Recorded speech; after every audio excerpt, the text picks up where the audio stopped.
March 1945. Banks of the Rhine River, Germany.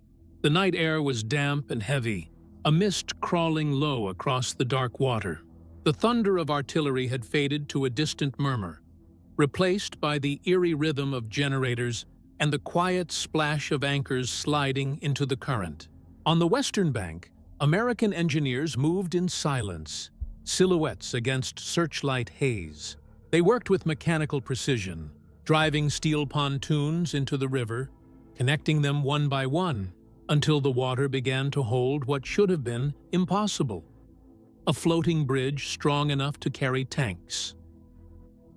Across the river, in a shattered farmhouse, a group of German engineers watched through field glasses. They had been told the Americans would be delayed for days, maybe weeks. The Rhine, wide, swift, and sacred in its defense, was supposed to halt any advance. But by dawn, the impossible had taken form. A convoy of Sherman tanks rumbled across the floating span, their tracks clanking over steel planks that hadn't existed the night before. One German officer lowered his binoculars slowly. He whispered, "Sie bauen Brücken schneller, als wir sie zerstören können." They build bridges faster than we can destroy them. That morning, Germany's greatest natural barrier was no longer a defense. It had become a road.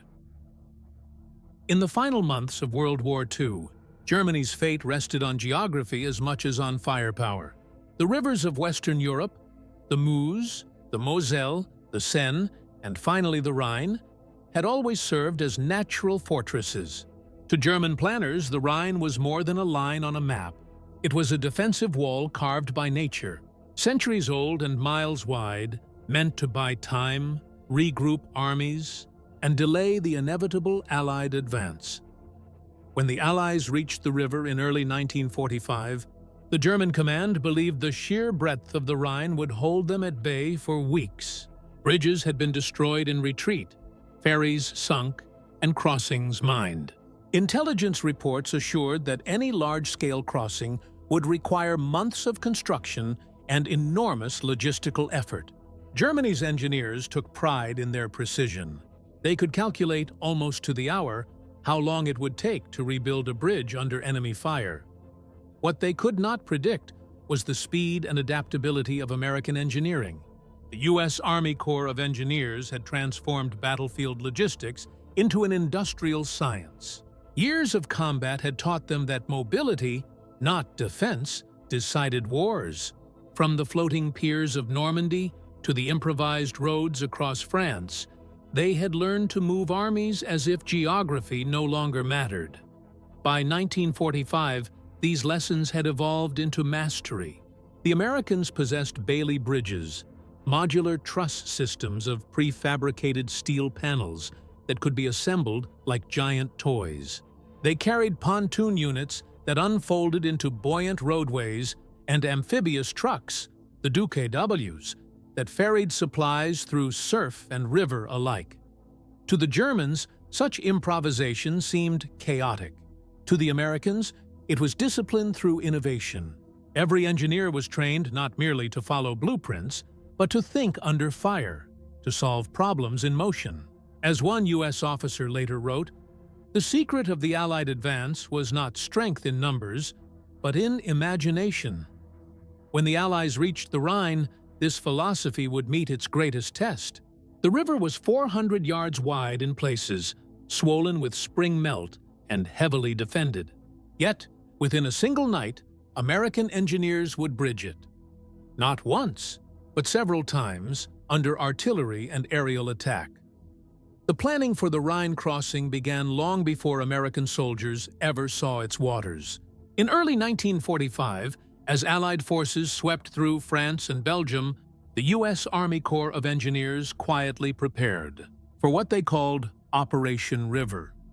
Their task was monumental: build bridges fast enough to keep pace with Pattons and Bradley's advancing divisions, and strong enough to carry everything from jeeps to 60-ton tanks. They knew the Germans would destroy every major bridge in retreat. They knew the Rhine, swollen from snowmelt, would be treacherous, with currents exceeding 7 miles an hour, and they knew the crossing would be watched by artillery spotters, snipers, and Luftwaffe bombers desperate to strike one final blow. Still, the engineers didn't hesitate. In workshops scattered across liberated France, Bailey Bridge components were fabricated, catalogued, and shipped by truck toward the front. Each piece was a marvel of wartime ingenuity. Small enough for 6 men to carry, strong enough that one section could support a tank column. They arrived in convoys marked Priority 1, often moving ahead of combat units. Every bolt, beam, and floating pontoon had its place in the coming choreography. Meanwhile, training camps along the Meuse and Moselle became laboratories of innovation. Soldiers practiced assembling full bridges under simulated artillery fire, using nothing but lantern light and stopwatch timing. They learned to weld underwater, to lash pontoons against rushing currents, and to build ramps on mud too soft for vehicles. These men were not just construction crews. They were combat engineers, a new kind of soldier who carried wrenches in one hand and rifles in the other. The first test came at Remagen in March 1945, when U.S. forces captured the Ludendorff Bridge, the last intact crossing over the Rhine. It was a miracle of timing. But even as the bridge trembled under German shell fire, American engineers rushed to reinforce it with steel cables, planks, and pontoons. For 10 days, they kept the structure alive until it finally collapsed under strain. But by then, the crossing had served its purpose. Elsewhere, the Ninth Army prepared for deliberate river assaults at Wesel and Oppenheim. Thousands of tons of bridging equipment were hidden in nearby forests, camouflaged beneath netting. Amphibious trucks, ferries, and assault boats lined the riverbanks, waiting for the signal. When it came, the night lit up with the glow of flares and the hum of motors. Within hours, boats began ferrying men and vehicles across the river. By dawn, floating bridges spanned the current, temporary roads of steel and wood connecting two worlds divided by war. For the Germans who watched from bunkers and cliffs, it seemed as though the Americans had conjured roads from water. Intelligence officers could hardly believe the reports. "They have built a bridge overnight," one message read, "and tanks are already crossing." To them, it was more than a tactical feat. It was a revelation of industrial willpower. The Third Reich had spent years perfecting machines of destruction. The United States had spent the same years perfecting the machinery of movement. And in that balance, the war's outcome had already been decided. In traditional warfare, rivers were barriers, natural walls that slowed advances and protected armies. But to the Americans, the Rhine and its tributaries were not obstacles. They were opportunities to demonstrate the superiority of mobility. The doctrine of the U.S. Army in 1945 emphasized speed over fortification, momentum over caution. Commanders like George S. Patton and Omar Bradley pushed their engineers as hard as their infantry, knowing that every hour gained meant fewer days of resistance. When American engineers assembled a bridge overnight, it did more than move men and armor. It shattered German timetables. Defensive lines that had been carefully mapped became obsolete in a single night. By transforming terrain from barrier to highway, the Allies weaponized logistics itself. As one U.S. officer wrote after the war, "Our greatest weapon was not the tank or the gun, but the ability to build faster than the enemy could think." Every bridge erected under fire was an act of strategic defiance, proof that industrial speed could outfight even entrenched defense. The core of this miracle lay in steel rectangles no longer than a man and light enough to be lifted by a team of 6. The Bailey Bridge, designed by British engineer Donald Bailey, had become the skeleton key of the Allied advance. Each panel could be connected with pins, layered for strength, and extended across hundreds of feet without cranes or heavy machinery. For the U.S. Army, the Bailey Bridge was more than a tool. It was a philosophy. Its modular design reflected the very principles that defined American wartime industry: standardization, teamwork, and mass production. A battalion could carry an entire bridge on a convoy of trucks, assemble it in hours, and dismantle it just as quickly. When combined with floating pontoons, large, hollow metal sections anchored by cables, the result was a structure that seemed to defy nature. Heavy tanks like the Sherman and Pershing could roll across rivers on what appeared to be little more than a chain of boats. German spotters, trained to measure bridge load-bearing by sight, were left in disbelief. One captured German engineer later remarked, "We spent weeks calculating bridge designs. The Americans built them with hammers and willpower." Beneath the grand strategy and technological triumph lay the quiet courage of the men who built those bridges. They were not soldiers of glory, but of grit, often working waist-deep in freezing water, under mortar fire and searchlights. The Rhine crossings claimed many of their lives, yet their efforts were rarely told in headlines. An eyewitness from the 150th Engineer Combat Battalion recalled, "We could hear the Germans shouting across the water, but we kept hammering. We had to finish before daylight." Every sound, a wrench turning, a hammer striking, a cable tightening, risked detection. But they worked with the precision of a factory floor, bound by discipline rather than fear. For them, victory was measured not in medals, but in planks and rivets. In the moment, a jeep or tank rolled safely across to the other side. They knew that the faster they worked, the fewer men would die waiting for a crossing. For the German engineers and officers who observed these crossings, the experience was nothing short of disorienting. The Wehrmacht had been trained to expect battles fought along predictable lines. Tanks halted by rivers, infantry slowed by mud, engineers working methodically under supervision. But what they saw in the spring of 1945 defied every principle of military engineering they had studied. Reports filtered through command posts, describing bridges built from the water itself. Forward observers noted that American troops were assembling structures in darkness, using floodlights shielded by smoke, while artillery units bombarded alternate riverbanks to confuse German rangefinders. Colonel Hans Brüning, a bridge engineer attached to the 15th Army, later wrote in his diary, "We expected days of delay. By the second morning, their tanks were already crossing. It was as if they had rehearsed every meter of the river in advance." To the Germans, this was a revelation of an entirely different kind of warfare, one not centered on fortresses or weapon superiority, but on relentless coordination. Every American unit seemed to move with invisible precision, as if the entire army were one body following a single heartbeat. For men who had been taught that German engineering was the pinnacle of the modern age, it was a humbling moment.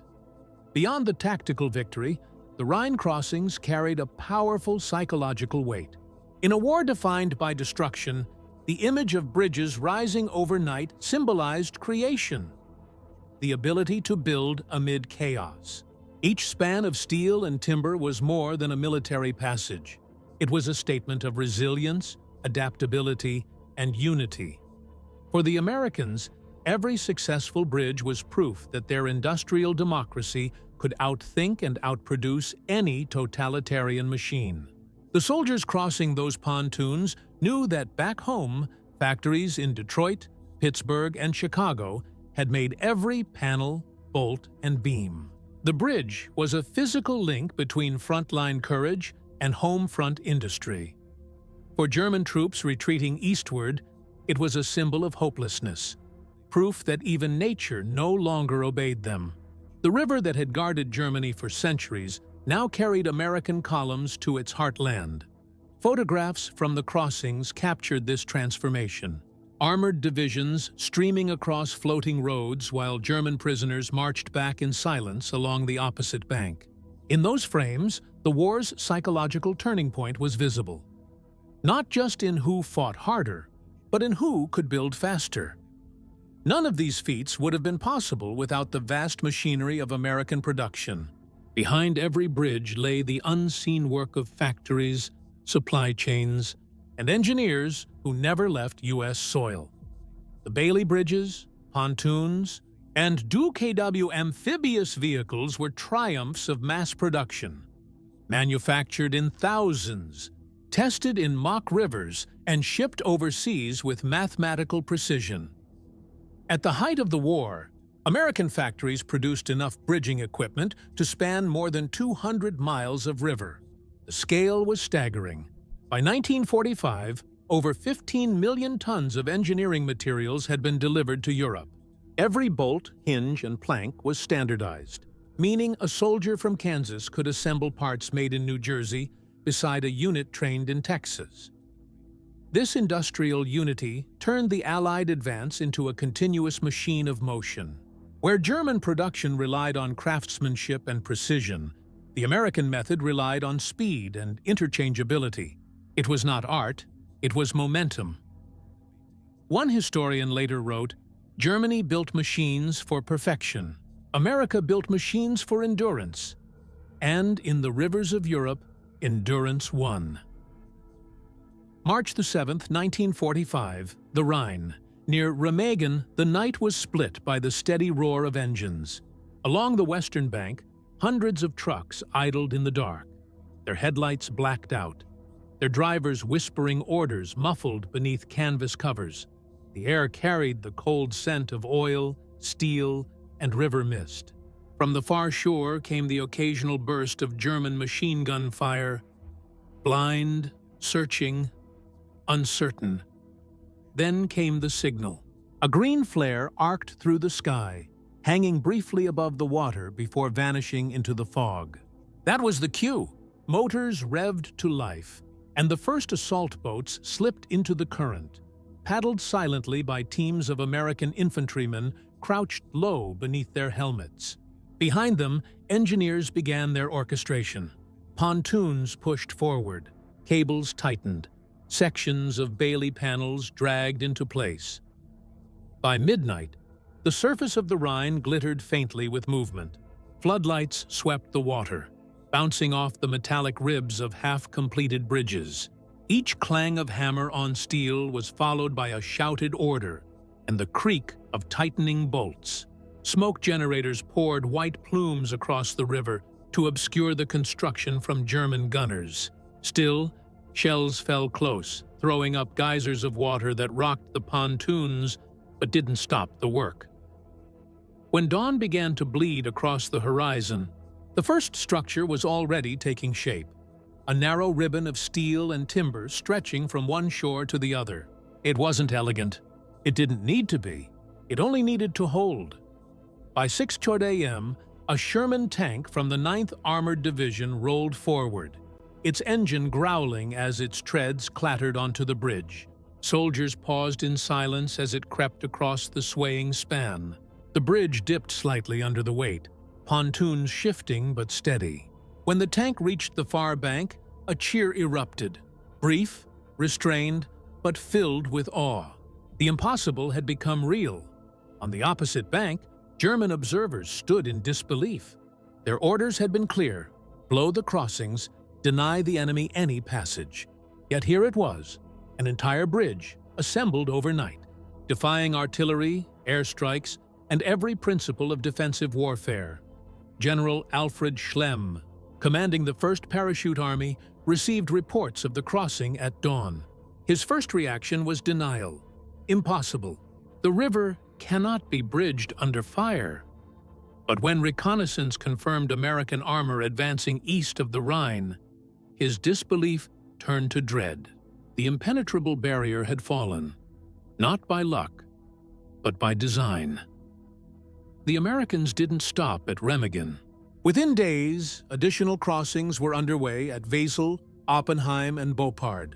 Each bridge rose faster than the last, each construction refined from lessons learned hours before. Engineers began to compete between units, timing their assemblies like races. At Oppenheim, one battalion completed a 1,000-foot pontoon bridge in just 12 hours, working under constant artillery harassment.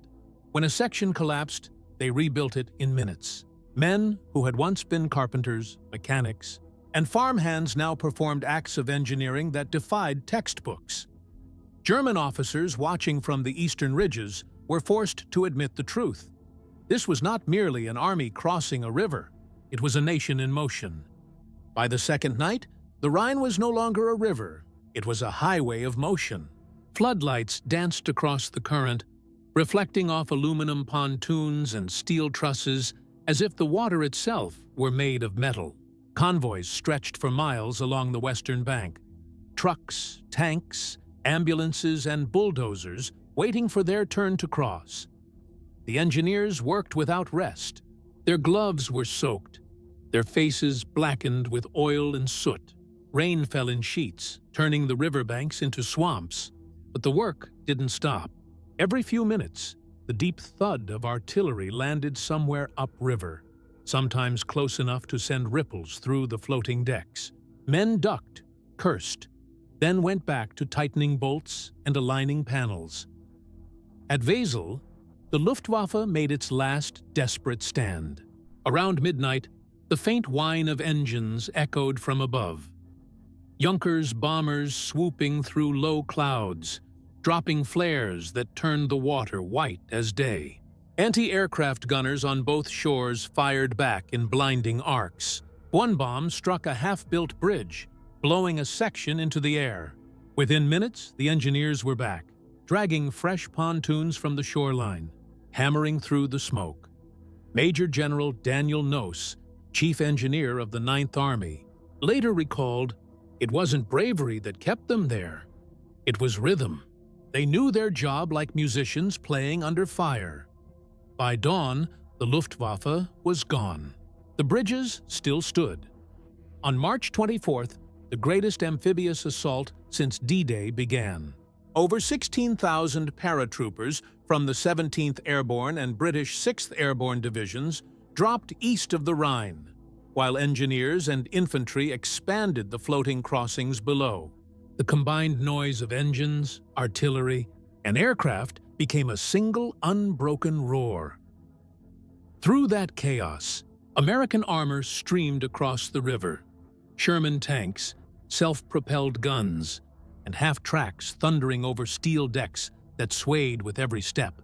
The smell of gasoline, cordite, and river water filled the air. Drivers could look down and see the current rushing beneath them, carrying away shattered wood and shell fragments. German units on the opposite shore, remnants of the 15th Panzer Grenadier and 116th Panzer Divisions, fought to destroy the crossings. But each attack only delayed the inevitable.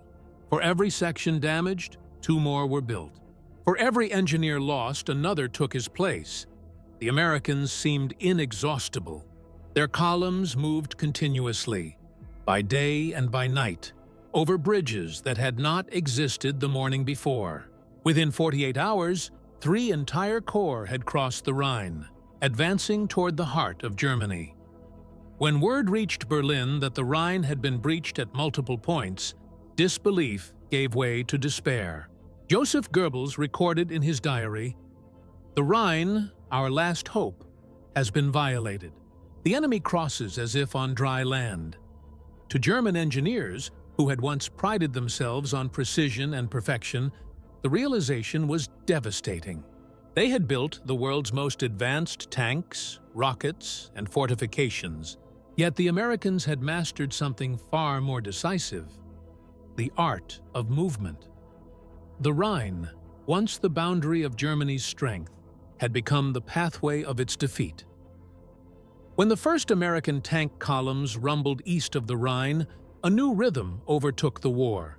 It was no longer about who held which town or who had the better guns. It was about speed.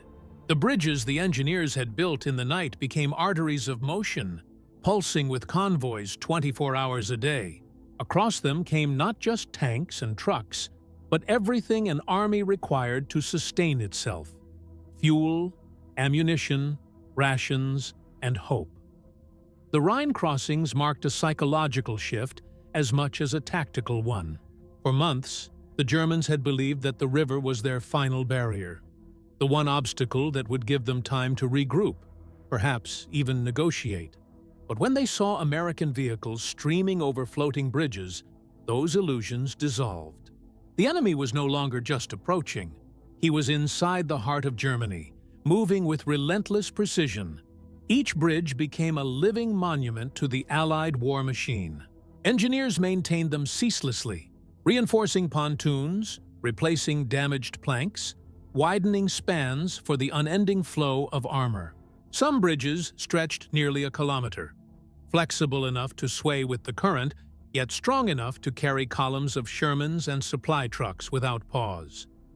Field reports spoke of a surreal efficiency. At Oppenheim, one division moved 30,000 men, 3,000 vehicles, and hundreds of tons of supplies across a single floating bridge in less than 48 hours. What once took weeks in traditional campaigns was now accomplished in days. The German forces attempting to destroy these crossings with artillery or airstrikes found themselves overwhelmed. For every bridge damaged, another appeared nearby before the smoke had even cleared. Captured officers were interrogated by Allied intelligence teams. Many of them spoke with disbelief more than anger. A German combat engineer named Erich Voss reportedly said, "We expected the Rhine to buy us time. You Americans built bridges as if you had planned the river itself." Another remarked bitterly, "You fight with machines we cannot see. Organization, production, and speed." The truth was that the Americans had turned warfare into a process, not an event. Every battalion, every truck, every bridge section was part of a synchronized whole, fed by a global network of supply. Germany's once vaunted efficiency, its symbol of order and discipline, now seemed clumsy in comparison. The success of the Rhine crossings shattered the last cohesive German defense in the West. Within a week, Patton's Third Army advanced more than 50 miles beyond the river, while Montgomery's 21st Army Group drove into the Ruhr. The floating bridges never rested. Even as the front lines moved, the engineers dismantled sections and rebuilt them farther east. The rivers of Germany, once defensive moats, had become stepping stones. By early April 1945, the Rhine crossings had transformed the entire tempo of the Allied campaign. The bridges that once swayed on pontoons were now the veins through which victory flowed. Every road leading eastward hummed with motion, trucks stacked with fuel drums, ambulances carrying the wounded back across the river, convoys of prisoners marching silently the other way. For the Americans, the success felt almost unreal. The river that German propaganda had proclaimed the last wall of Europe had fallen not through sheer firepower, but through discipline, planning, and ingenuity. Combat engineers who had worked knee-deep in icy water and under artillery fire now stood back to watch tanks rolling over the spans they had built. Some wept quietly, others simply lit cigarettes and stared at the endless line of vehicles disappearing into the horizon. Behind them, the river carried the wreckage of the war. Broken barges, shattered wood, the husks of ferries that had once served as Germany's lifelines. Villagers emerged from the ruins of bombed towns to see the strange sight of floating roads connecting their ravaged banks. For them, the bridges symbolized not just defeat, but a kind of grim rebirth. The war was ending, and even the rivers were being reclaimed for peace. German officers who survived the crossings could hardly accept what they had witnessed. In interviews conducted after the war, several acknowledged that the psychological blow had been greater than the military one. "It was as if the Americans no longer fought against nature," said one engineer. "They fought with it." The sight of armor gliding over water seemed to erase centuries of strategic doctrine, proof that adaptability had eclipsed tradition. The Allies continued their relentless push. Within weeks, the Ruhr industrial region was surrounded and captured. German units began surrendering in the tens of thousands. By the time the bridges over the Rhine were dismantled, the war in Europe was already entering its final days. Yet the legacy of those bridges would outlast the conflict. Historians would later describe them as the engineering triumph of the Western Front. They were constructed not by famous generals, but by men whose names rarely appeared in dispatches: mechanics, welders, carpenters, and engineers who fought their war with rivets and ropes instead of rifles. When the last bridge was taken down, one officer from the 502nd Engineer Battalion wrote in his journal, "We didn't just build bridges, we built a path home." The floating spans that once carried the thunder of tanks now lay in quiet yards beside the river, stripped of paint and marked with bullet holes, relics of a war won by invention as much as by courage. In the stillness that followed victory, the Rhine returned to its natural rhythm, calm, reflective, and ancient. Its surface bore no trace of the thunder that had once rolled across it, only the faint shimmer of sunlight where steel pontoons had floated like ghosts. Yet in the memory of those who witnessed it, the river would never again be just a barrier of water. It had become a symbol of what determination and imagination could achieve even amid the brutality of war. For the German engineers, the crossings were a revelation that shook the very foundation of their beliefs. They had trusted in geometry, in precision, in blueprints measured to the millimeter. But the Americans had built with something more flexible: a faith in improvisation, in cooperation, and in the power of hands guided by urgency rather than perfection. For the American engineers, the floating bridges stood as proof that progress was not always loud or heroic. Sometimes it was the quiet persistence of men who refused to stop hammering in the dark, who measured success not in medals, but in the steady rumble of tanks moving forward. In a war that so often celebrated destruction, the bombs, the guns, the cities in flames, the bridges over the Rhine represented creation. They were the antithesis of the war itself, acts of building amid chaos, of unity in the midst of division.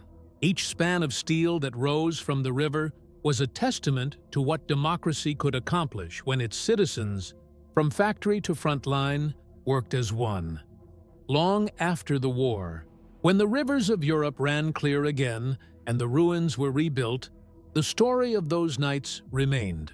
It was told not in grand speeches, but in the memories of soldiers who had seen the impossible become real. They remembered the sound, the rhythm of hammers over the roar of water, and the sight of a bridge gleaming wet under the first light of dawn. That image would endure as one of the quiet triumphs of World War II. Not a battle won by fire, but by will. Not by conquest, but by creation. Because on that river, in those nights of rain and smoke, America proved that the greatest power in war is not destruction. It is the ability to build faster than the world can fall apart.